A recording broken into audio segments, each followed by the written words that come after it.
Shalom, selamat pagi segenap jemaat Tuhan. Kita bersyukur bahwa hari ini Tuhan masih memberikan waktu, kesempatan untuk kita boleh bersama-sama kembali beribadah di rumah Tuhan dan belajar firman-Nya. Namun saudara-saudara, sebelum kita bersama mempelajari akan firman Tuhan, mari kita terlebih dahulu menenangkan diri, memohon pimpinan Tuhan di dalam doa. Kami bersyukur ya Bapa, hari ini oleh karena anugerah Tuhan kami diberikan kembali kesempatan untuk bersama belajar akan firman Allah.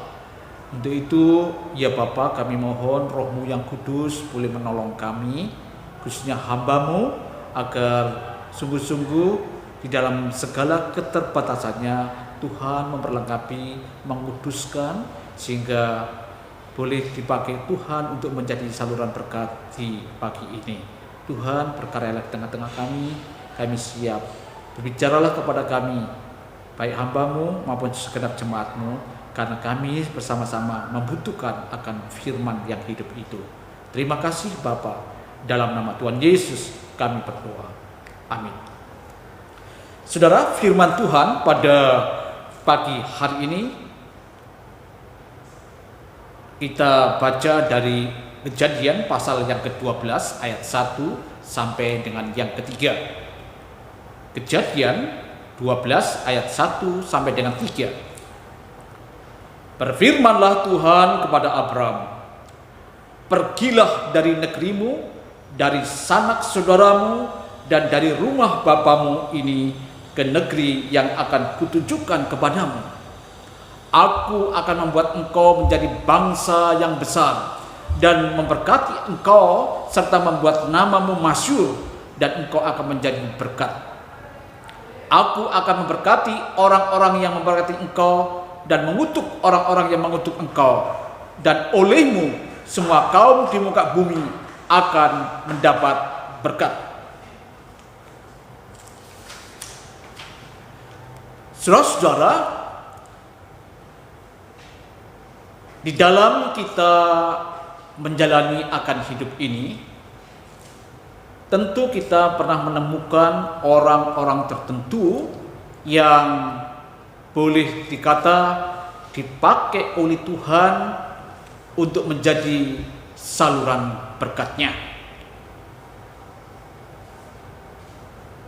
Melalui firman Allah yang baru saja kita baca, kita menemukan ada sosok di dalam perjanjian lama yang dipakai oleh Tuhan untuk menjadi saluran berkat-Nya. Sosok tersebut tidak lain adalah Abram. Saudara, Abraham adalah sosok yang boleh saya kata hidup di suatu kota yang saya kata itu kota tua yang disebut Ur, dan itu kira-kira terjadi sekitar 4000 tahun yang lampau, ketika untuk pertama kali Allah menampakkan dirinya kepada Abraham. Saudara, dari penelusuran sejarah, Ur merupakan salah satu kota yang terpenting di dunia pada masa itu. Menjadi kota atau menjadi pusat perekonomian yang ada di daerah Mesopotamia, atau tepatnya itu di kawasan Teluk Persia dan dibatasi oleh Sungai Efrat. Nah saudara, latar belakang dari kota itu luar biasa. Dari beberapa penelitian dikatakan bahwa kota Ur ini di situ adalah tempat di mana ada pendidikan yang tinggi, ada banyak ahli matematika, ahli astronomi,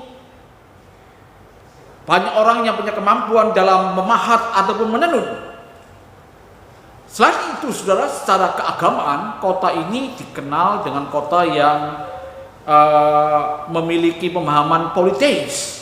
Maksud saya, di situ banyak orang yang menyembah akan banyak dewa, terutama dewa yang berkaitan dengan alam. Dan salah satu dewa tertinggi yang ada pada waktu itu adalah disebut sebagai dewa bulan, dan orang seringkali menyebutnya dewa Nana. Saudara, menariknya saudara, Abraham, orang tuanya yaitu Terah dan juga orang-orang lain itu pada waktu itu hidup di pinggiran daripada kota Ur. Ayah Abraham adalah seorang gembala yang menetap di pinggiran kota yang subur. Tetapi saudara, pengaruh keagamaan dan kebudayaan saat itu sudah merasuki keluarga ini. Orang tua daripada Abraham waktu itu adalah penyembah berhala. Nah saudara, di tengah-tengah kehidupan yang penuh penyembahan berhala ini dan satu kota yang begitu makmur ini, Allah menampakkan diri kepada Abraham dan memberikan perintah kepadanya, yaitu apa? Perintah untuk meninggalkan negerinya, untuk melepaskan diri dari sanak saudaranya, dan bahkan meninggalkan rumah ayahnya. Namun di dalam perintah itu, Tuhan juga memberikan janji kepada Abraham. Firman Tuhan katakan, "Pergilah ke negeri yang akan kutunjukkan kepadamu. Aku akan membuat engkau menjadi bangsa yang besar dan memberkati engkau, serta membuat namamu masyhur, dan engkau akan menjadi berkat. Aku akan memberkati orang-orang yang memberkati engkau dan mengutuk orang-orang yang mengutuk engkau, dan olehmu semua bangsa, semua kaum di muka bumi akan mendapat berkat." Saudara, tanpa syarat Allah itu menjanjikan Abraham 3 hal. Yang pertama adalah tanah, yang kedua adalah keturunan, dan yang ketiga adalah berkat. Saudara, ketika dipanggil, Abraham belum tahu tanah mana yang dimaksudkan, tapi dalam perkembangan kemudian kita tahu bahwa tanah yang dimaksud adalah Kanaan. Sedangkan yang kedua, keturunan, itu berarti dia akan menjadi bangsa yang berkat, yang besar. Sedangkan berkat yang dimaksud itu adalah sesuatu yang nantinya akan berproses begitu rupa dan akhirnya mencapai puncaknya pada saat kelahiran Tuhan Yesus. Karena apa saudara? Karena Kristus adalah juru selamat bagi seluruh umat manusia, tidak hanya bagi umat Israel. Sekali lagi saya ingin tekankan saudara, ketika Allah memilih Abraham, maka dia itu memilih berdasarkan kedaulatannya yang mutlak. Abraham dipilih Allah bukan karena Allah itu pilih kasih, namun karena Abraham dipakainya untuk suatu tujuan tertentu.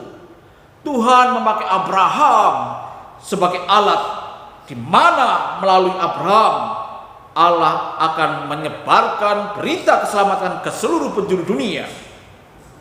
Sebab saudara-saudara, dari Abraham akan lahir bangsa Israel, bangsa yang akan menjadi umat pilihan Allah.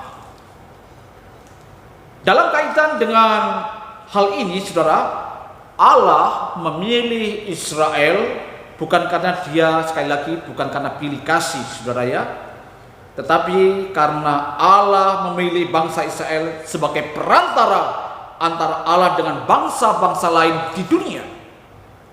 Suatu bangsa yang melaluinya Allah akan menyatakan keberadaannya. Bukan hanya sebagai Allah Abraham, bukan hanya menjadi Allahnya Ishak ataupun Yakub, melainkan bagi Allah segala bangsa. Saudara, sejarah bangsa Israel bukan sejarah mengenai pemilihan yang sembarangan, bukan mengenai sikap pilih kasih, bukan juga berkaitan dengan pengistiwaan yang sempit ataupun nasionalisme. Hal ini merupakan satu tindakan yang berdasarkan kuasa dan kasih karunia Allah untuk memelihara umat manusia dan nasib mereka. Baik dalam konteks yang kesementara ini maupun juga nanti pada masa kekekalan. Saudara-saudara, Allah memberikan janji kepada Abraham. Dan janji itu adalah pertama berkaitan dengan tanah, yang kedua adalah keturunan, dan yang ketiga adalah berkat. Saudara, lalu bagaimana kaitannya antara janji Allah itu kepada Abraham dan juga kehidupan kita pada masa kini?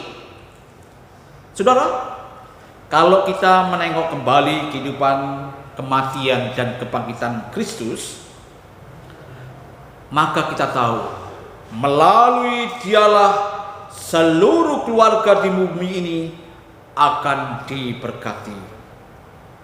Hari ini kita lah orang-orang yang diberkati bersama-sama dengan Abraham yang beriman itu. Hari ini kita turut merasakan kasih karunia Allah yang begitu luar biasa. Saudara-saudara, jikalau Allah tidak menjangkau manusia dan memanggil Abraham pada waktu itu, maka boleh dikatakan dunia akan tetap berada di bawah tindasan dosa dan melanjutkan kejatuhannya. Yang tentunya saudara, ini akan membawa pada suatu kehancuran total, penghukuman dan pemeriksaan kekal dengan Allah. Saudara, pelajaran apa yang dapat kita petik daripada peristiwa pemanggilan awal daripada sosok Abraham ini?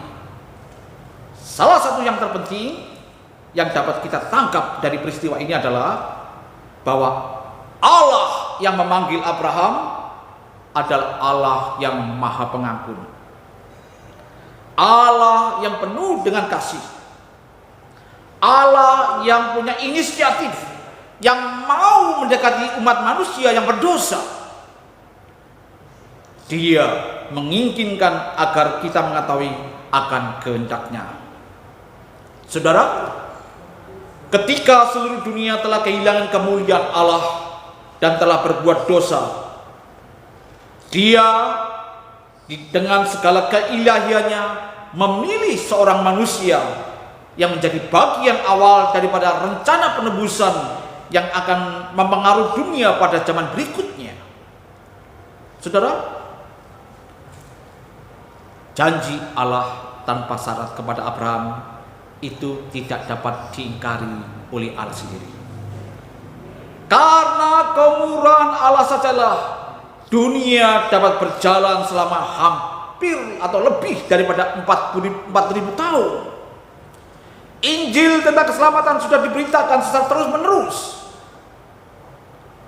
Kadangkala begitu lemah dan kadang begitu hampir tidak terdengar, tetapi Injil harus diberitakan dan tidak boleh berhenti. Selama kurang lebih 2000 tahun Allah telah berbicara kepada seluruh bangsa di dunia melalui bangsa Israel. Dan selama 2000 tahun berikutnya Allah telah berbicara kepada dunia melalui gerejanya, yaitu tubuh Kristus. Saudara,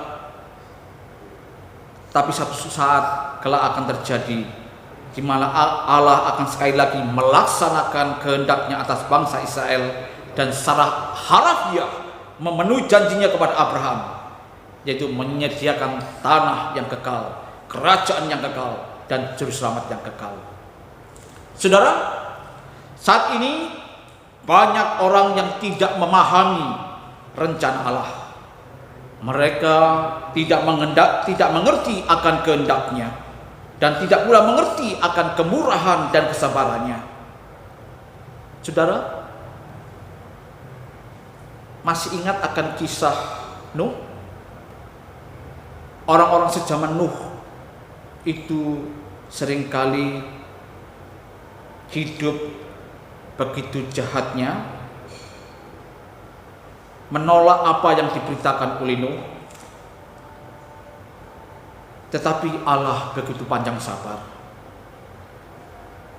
tetap menanti dengan sabar waktu Nuh sedang mempersiapkan baterainya. Demikian juga pada masa kini. Begitu banyak orang-orang pada masa kini menolak ajakan Tuhan yang penuh kasih.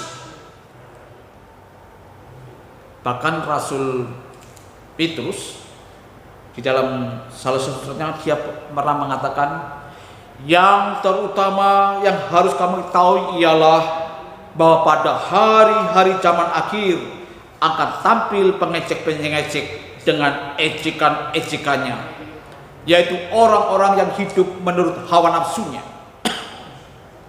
Kata mereka, di manakah janji tentang kedatangannya itu? Sebab sejak bapak-bapak luhur kita meninggal, segala sesuatu tetap seperti semula pada waktu dunia diciptakan.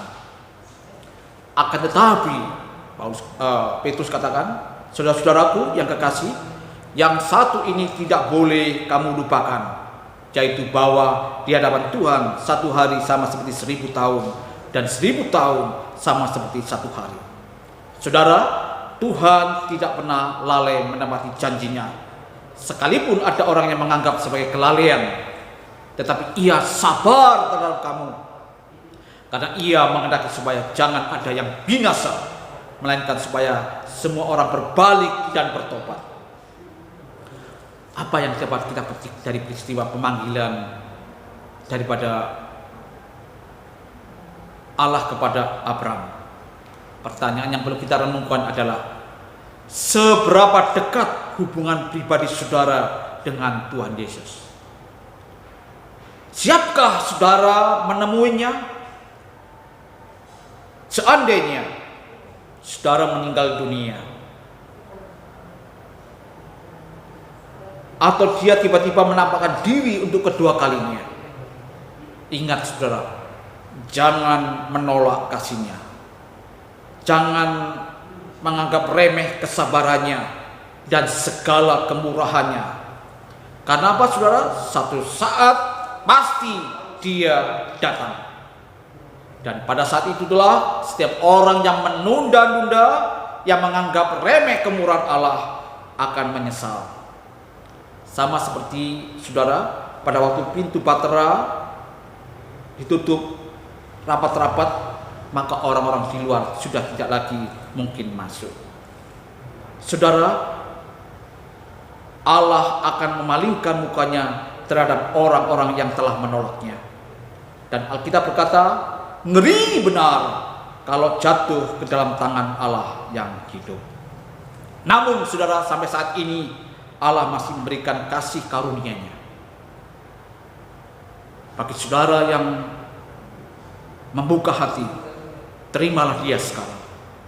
Terimalah anugerah keselamatan yang diberikannya. Itu adalah satu perkara yang penting. Saudara, sekali lagi, Abraham dipanggil oleh Allah meninggalkan negerinya dengan maksud bahwa Allah ingin melalui Abraham banyak bangsa akan terberkati. Saudara, mari kita sebagai orang-orang percaya selalu ingat bahwa kita terpanggil untuk memberitakan kabar baik, untuk memberitakan kabar sukacita kepada dunia yang hancur ini. Keselamatan itu disediakan melalui Tuhan Yesus Kristus. Beritakanlah firman, beritakanlah keselamatan. Jangan tunggu nanti. Siap sedialah untuk menjadi saluran berkat-Nya bagi banyak orang. Mari kita berdoa. Terima kasih Bapa Surgawi untuk renungan firman-Mu pada pagi hari ini. Kiranya apa yang sudah kami dengar boleh menolong kami, dan kami bisa belajar dari pada sosok Abraham, di mana